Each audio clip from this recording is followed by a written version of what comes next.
ეხლა ხელისუფლება ჩვენ გვთავაზობს დაახლოებით როგორ მოდელს, იცი?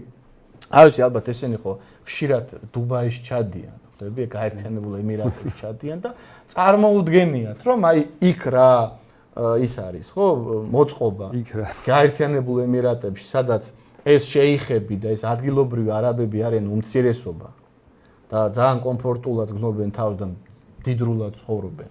და მოსახლეობის უმრავლესობა არიან ჩასული ხალხი, ბანგლადეშელები, რუსები, ქართველები და ამათ წარმოუდგენიათ, რომ საქართველოს შესაძლებელია გაერთიანებული ემირატის ტიპის და მოდელის სახელმწიფოს მშენებლობა და ეს კატასტროფაა ხალხო, რა ვიცი, ვინც გვისმენთ, არ ვიცი, მთავრობიდან და ვისაც ეგ მართლა აზრად მოგდის, თქვენ საქართველოს დაღუპავთ უბრალოდ.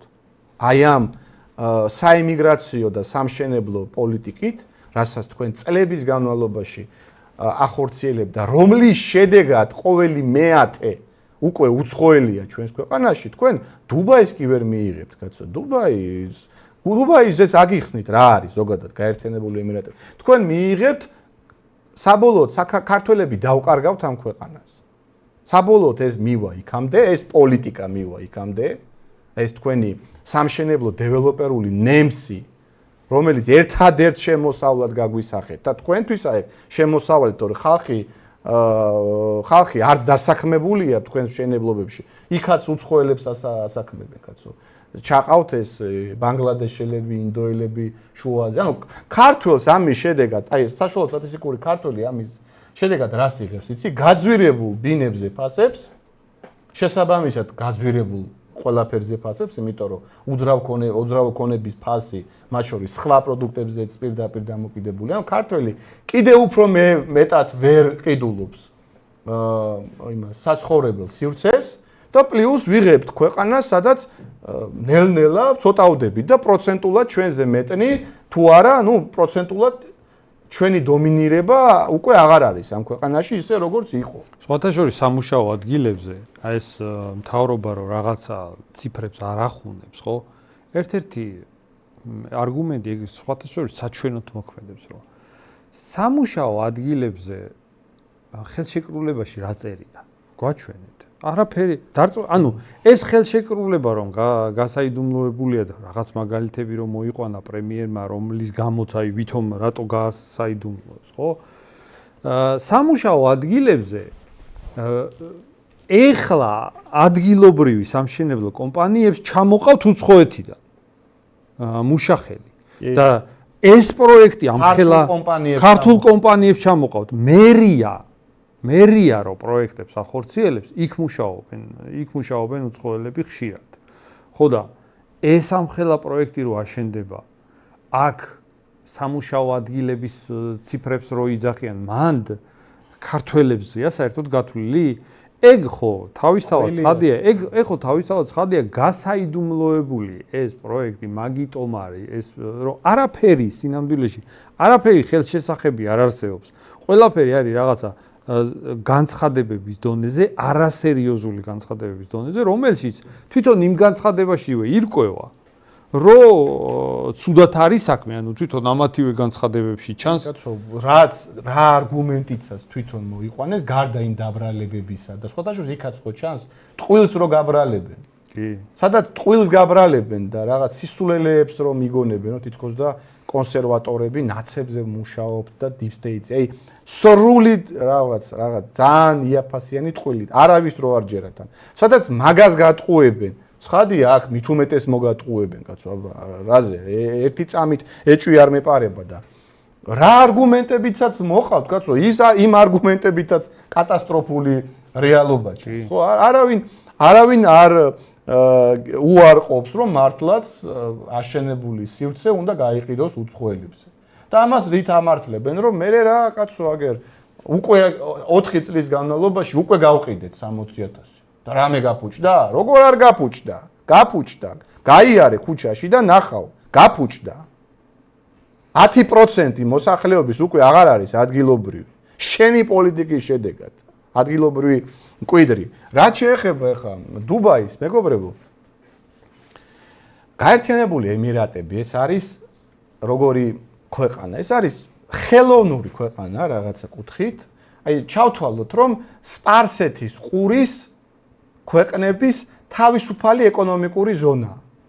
აი ხო არის თავისუფალი ეკონომიკური რაღაც ტერიტორია, სადაც შერბილებული ლიბერალური კანონმდებლობაა, ხო? შეგიძლია მარტივად იქ უცხო ქვეყნის მოქალაქე დაარეგისტრირო კომპანია, ნაკლებ გადასახადებს იხდი, ანუ ცოტა ექსტერიტორიულ ხასიათს ატარებს, ხო და ეგ არის კაცო გაერთიანებული ემირატები, ანუ ყატარი, ბაჰრეინი, ქუვეითი, საუდის არაბეთი შეთანხმდა, რომ რასაც ჩვენ ვერ დაუშვებთ ჩვენს ქვეყანაში შარიათის გამო, ნაციონალური ინტერესების გამო, მოდი რაღაცა ტერიტორია გამოვყოთ ამ არაბებში, სადაც იქნება თავისუფალი ეკონომიკური ურთიერთობები. სხვა ქვეყნებთან შეხებაში ადვილად შევიდეთ. მაგრამ რამე რომ მოხდეს, კაცო, ერთად დავიცავ. რა თქმა უნდა. სულ რომ ადგილობრივი მოსახლეობა ემირატებში დარჩეს 5% და დანარჩენი უცხოელი იყოს, რამე რომ მოხდეს, კაცო, ეგრევე გაყრიან იქიდან ერთ წამში ეს ქვეყნები.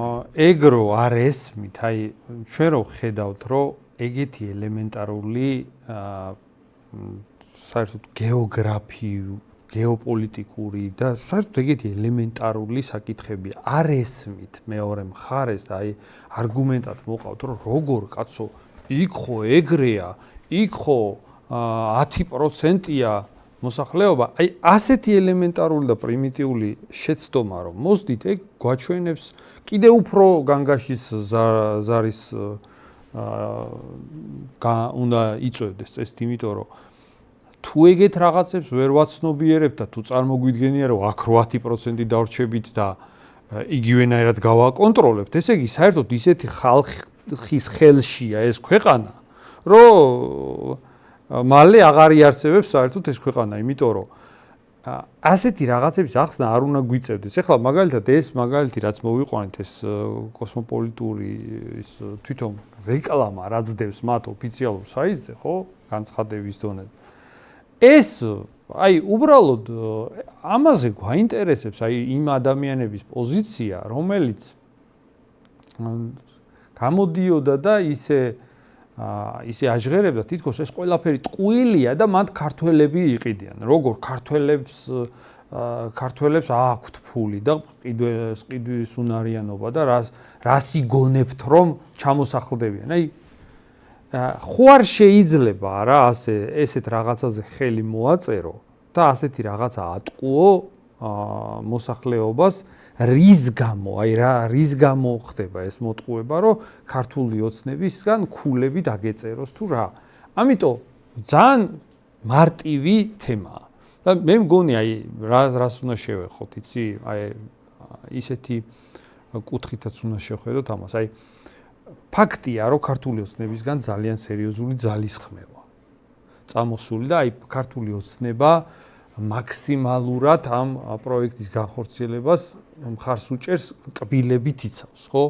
და ჩვენ წინასწარ უნდა გავსაზღვროთ და მაყურებელსაც აუხსნათ, რა ტიპის შემოტევა იქნება აი პროტესტის წინააღმდეგ და ზოგადად იმ ადამიანების წინააღმდეგ, რომელიც ამ ყველაფერს არ ეთანხმება და აი არაბული ქალაქების მშენებლობას ნეგატიურად უყურებს, ხო? მაგას ეხა უკვე გამოიკვეთა რაღაცა ფორმები, რომლითაც უპირისპირდება ხელისუფლება. ახლა არის გამოყენებული ასეთი მეთოდები, რომ პირველ რიგში პარტიული რაღაც მანიპულაციებით და აი პარტიებთან მიკერების ამ თემის მცდელობაა, რომ თითქოს ეს არის მართული პროცესი. პირდაპირ ამასთან იძახის ქვეყნის უმაღლეს თანამდებობიდან დაწყებული ყველა დონეზე ამას ლაპარაკობენ, რომ ეს არის ეს რეალური ხალხში პროტესტი კი არ არის, ეს არის მართული პროცესი, არ არსებობს თითქოს ხალხში ეს განწყობა, ამ განწყობას ქმნის თითქოს აი რაღაც პოლიტიკური ძალები, ხო? ეს არის ერთი ხაზი, რომელიც მათ აირჩიეს, მეორე ხაზი. კი, ქარიშხალია. ხო, თითქოს რაღაც არ აწუხებს. ხალხი პირიქით მომხრეა, ხალხი ახლა სულს მოითქვავს, ჩვენ ვატყუებთ. და ჩვენ რაღაცა მართულ პროცესს ვაგებთ. ეგ ერთია, მეორე არის ის რომ თითქოს ეს არის რაღაცა სიძულვილი და ქსენოფობია და ეს არის რაღაც არაჯანსაღი მიდგომები და დამოკიდებულებები, ვისაც ეს დამოკიდებულება აქვს. და კიდევ არის ის რომ ეკონომიკა თითქოს აშენდება და ჩვენი ქვეყანა პირდაპირ ეს პროექტი 200 მილიონ ლარს მიიღებს წელიწადში. სულ რაღაც. ხო და სულ 200 მილიონ ლარს მიიღებს.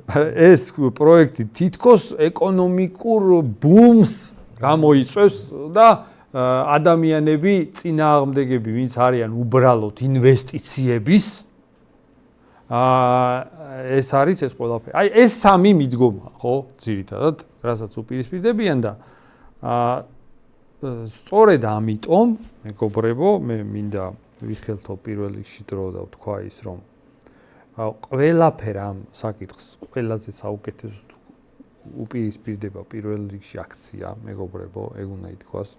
ყველა 7 დეკემბერს უნდა მივიდეთ პარლამენტის წინ. აქცია აი ამ ყველა დაპირისპირების არგუმენტს, რომელსაც იყენებს ქართული ოცნება, რომ თითქოს ეს არის მართული პროცესი, თითქოს ეს ხალხი ამას არ ეთანხმება, თითქოს ამას ცალკეული პარტიები რაღაცა ჭიქაში ხარისხას ატრიალებენ, ყველაფერს ამას აკარწყლებს, მეგობრებო, აქცია.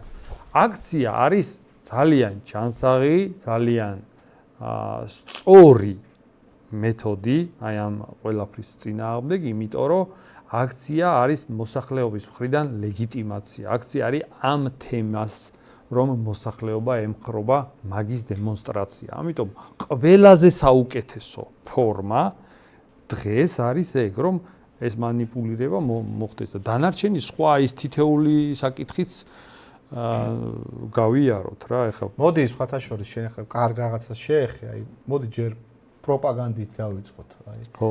მთავრობა რას გვიპირისპირებს? ჩვენ საზოგადოებას, ვინც ეწინააღმდეგება ამ მშენებლობას, ამ არაბულ კოსმოპოლიტურ თავშესაფარს, ვინც არ ვიღებთ და საქართველოში ქრისტიანული, ქართული თავშესაფარი გვინდა. აი ამ ხალხის წინააღმდეგ რას იყენებს ახლა ხელისუფლება? თვითონ ხელისუფლების ისტერია, რომელიც აი თვალსაჩინო, აი რაღაც 50 ლარიანი ტროლბოტიდან დაწყებული, პრემიერ-მინისტრი დამთავრებული, ყველა რაღაცა სინქრონულად არის ჩაერთო უცბად. აი თუ აი ეს პროდასავლელების აქციები ყველას დაავიწყდა, დააკვირდ უბრალოდ აი საინფორმაციო ფონს. ისინი გეგონება გაქრნენ, აი ეს რაღაცა პროტესტის 355 დღე და ეს ეპოპეა რაშიც 3 წელი ვიცხოვრეთ. ეს თემა ყველას დაავიწყდა, რაღაც უკანა პლანზე გადავიდა, დაიშრდილა და მთელი მანქანა ეს პროპაგანდისტული სამთავრობო მანქანა მთელი თავისი სიმძლავრით აქეთ მოიმართა. და ბიჭო, როგორი რაღაცა იცი, მაინც ელოდები, რომ რაღაც კონსტრუქციული საგნობრივი დაპირისპირება წავა. აი წავა რაღაცა არგუმენტები, რომ არა ხალხო თქვენ რაღაცა არასწორი ინფორმაცია მიიღეთ. ერთი აჰა, აგერ ვასაჯაროვებთ ხელშეკრულებას. მოდი ამით დავიწყოთ, იმიტომ რომ იმ მასშტაბის პროექტია, ანუ ქალაქების აშენებაზეა საუბარი, ხო ეს ხო არის რაღაცა რიგითი კომერციული შეთანხმება, ხო რაღაცა ქალაქები ეს არ არის სასტუმროს აშენება. არა, კაცო, რა სასტუმრო, გორის ზომის ქალაქი უნდა აშენდეს თბილისის მახლობლად, ანუ და ცხადია, ეს ერთი თვითონ მასშტაბიდან გამომდინარე და მაღალი საზოგადოებრივი დაინტერესებიდან გამომდინარე, ყველა პასუხისგებლიანი ხელისუფლება პირველ რიგში გამოაქვეყნებდა კაცო ამ ხელშეკრულებას. რა არის დასამალი? რა არის და არაფერი არ უნდა იყოს დასამალი, კაცო, რაზე აქ შენი ხო არ არის ეს ქვეყანა, კაცო. ეს ხო არის რაღაცა რიგითი მოვლენა. შენ თავად ამბობს, რომ ამის შედეგად ქვეყანა უნდა გააფწყინდეს და რაღაცა წელში გავიმართები თურმე ეს არაბების ქალაქები რო აშენდება და რატო არის გასაიდუმლოებული, კაცო? ყველა პუნქტი, ყველა პირობა, ყველა დეტალი მაინტერესებს. საზოგადოებას აინტერესებს. ამით უნდა დაწყებულიყო ეს ურთიერთობა. მერე ყველა არგუმენტი უნდა ყოფილიყო კონკრეტული და ლოგიკური და არა შეიხები ჩამოვლენ ახლა ფონიჭალაში შეიხები კი არა ვინც ჩამოიყვანეთ უკვე სირიიდან, ერაყიდან, ირანიდან, თურქეთიდან, სუდანიდან ვინც 10%-ია უკვე ამ ჩვენი ქვეყნის ვინც იმებით კურიერებად მუშაობენ, უკვე მუშაობენ ტაქსისტებად, ვინც იმაში მშენებლებად მუშაობენ. აი ზუსტად მაგ ხალხს ჩამოიყვანთ, კაცო, რა შუაშია. შეიხიც იყიდის მათ შორის, რატო არ იყიდის? მაგრამ ვინც 14 წლის განმავლობაში ჩამოიყვანეთ და დაასახლეთ თქვენს მიერ აშენებულ ბინებში. აი სწორედ მაგაძე გაქვთ გათვლა. აბა ვის, აბა მეტი ვინ ჩამოვა, კაცო, ახალი ზელანდიელი ჩამოვა ეხლა ამ იმაში ბინაში თუ ნორვეგიიდან ჩამოვა ეხლა ვიღაცა აქ და საქართველოში იცხოვრებს. მაგათანაც პრობლემა მაქვს, კაცო, აქ არ არის რაღაც დაყოფა ადამიანების ეთნიკური კუთხით ან რასობრივი კუთხით. თუმცა ნორვეგიელს და არაბს ყოფ აი მე პირადად ნორვეგიელთან ჩასახლებების კუთხით ნაკლებად პრობლემა მაქვს მიუხედავად იმისა რომ მაინც პრობლემა მაქვს, მაგრამ აი რომ მითხრას, აი შესადარებლად რომელია უფრო წვავე ცხადია კაცო სხვა რელიგიის, სხვა კულტურის, საერთოდ სხვა მსხვერპლობის ადამიანის აქ კომპაქტურად ჩასახლება არის ეროვნული მასშტაბის პრობლემა. შესაბამისად ამაზეც არ მიდის საგნობრივი საუბარი, არგუმენტები, რაღაც სისულელეებს უბრალოდ იარლიყებს ისვრიან, უბრალოდ რაღაცა ის ქილიკი მიდის და აგრესიული რაღაცა ის პროპაგანდა დაბრალებების და იარლიყების მიწებებების. რომ თურმე ჩვენ ლელო და ის სოროსი თურმე გავერთიანდით და ერთად უტევთ ახლა და ქართული ოცნების ის გვინდა ჩამოღება. ვის ჯერა ამ სხვათა შორის